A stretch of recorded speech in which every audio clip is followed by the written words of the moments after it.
Ay. So guys, 5:45 sa hapon. Hindi na masyadong mainit.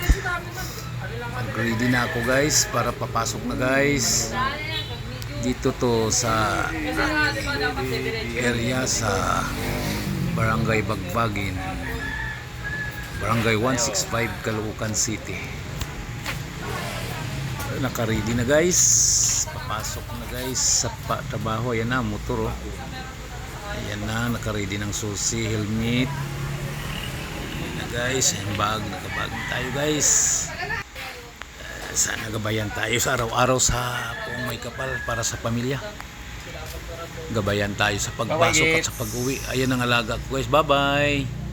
Si Bagets dyan, sinarado yung pinto kay ano yung uso pag umaalis ako. Hindi pwedeng lumabas yan kasi sumusunod sa motor yung alaga ko. Ready na. Ayan na guys, ready na to. Yung baon, nakasabit na yung baon ko, tinapay lang.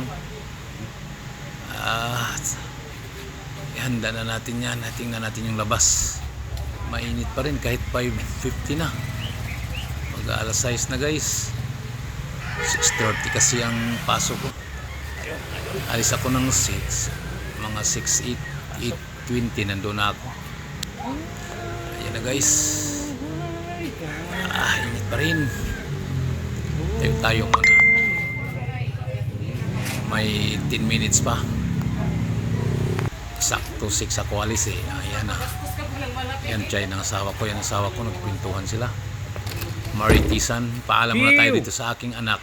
Babay na Piu. Yan nanood ng TV. Yung alaga ko. Alaga oh, nakantay oh. Kabantay sa kanya. Diyan ka lang ang gate. Si Bagets. Babay na. Ang init Mabait yung alaga dyan. ko guys. Mayo. Dito to sa Barangay Bagvagin, Caloocan City guys. Papasok ako ng Muñoz guys.